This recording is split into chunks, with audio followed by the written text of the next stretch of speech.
పిల్లలు కావాలని మీ కలను నెరవేర్చుకోండి. సంప్రదించండి హెగ్డే ఫెర్టిలిటీ, హైదరాబాద్, తెలంగాణ.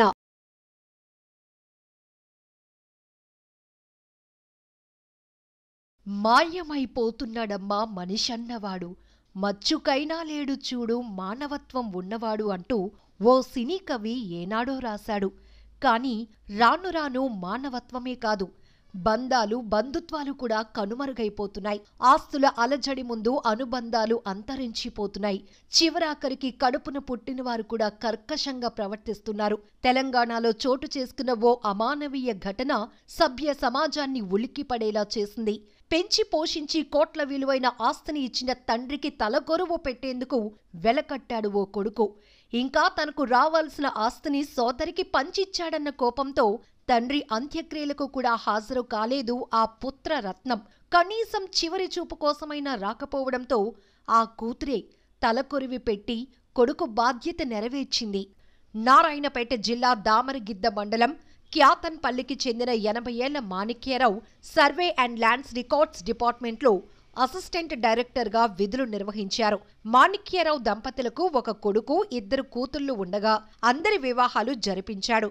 భార్య గతంలోనే చనిపోవడంతో సొంతూరులో ఉన్న 15 ఎకరాల వ్యవసాయ పొలం, 60 లక్షల రూపాయలు తన కొడుకు గిరీష్కిచ్చి మహబూబ్ నగర్ పద్మావతి కాలనీలో ఉన్న ఇంటిని ఆర్థికంగా వెనుకబడి ఉన్న పెద్ద కూతురు రాజనందిని పేరిట రిజిస్ట్రేషన్ చేశాడు.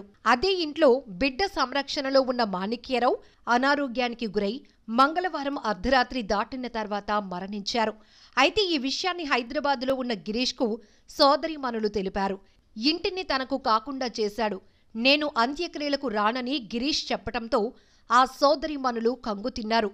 అన్నా, ఆ ఇంటిని ముగ్గురం సమానంగా తీసుకుందాం, నాన్న అంత్యక్రియలు చేద్దాం రా అని వేడుకున్నా అతని గుండె కరగలేదు.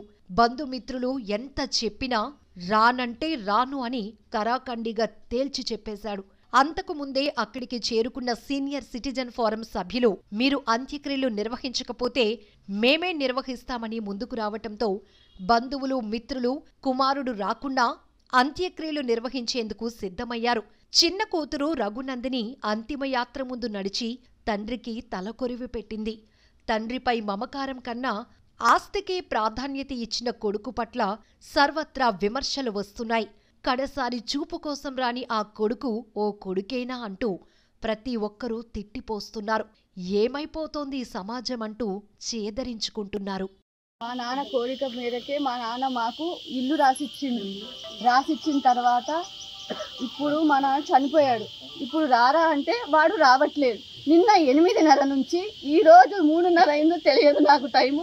ఇంతవరకు వెయిట్ చేసిన నేను మా తమ్ముడి కోసం, కేవలం మా తమ్ముడి కోసమే వెయిట్ చేసిన, అయినా రాలేదు. నేను ఈ డిసిషన్ తీసుకున్నా అంతే. చెప్పాలి, ఆస్తి గొడవలు, ఇల్లు అందరికి సమానం ఈక్వలే అంటున్నాం, అయినా నేను ఇవ్వను అంటున్నాడు వాడు. ఫోన్ చేసాము, కట్ చేసేస్తున్నాడు. ఫోన్ చేస్తే కట్ చేసేస్తాడు. ఇంతమంది చుట్టాలు పక్కలు ఇంతమంది ఫోన్ చేసినా వాడు రావట్లేదు.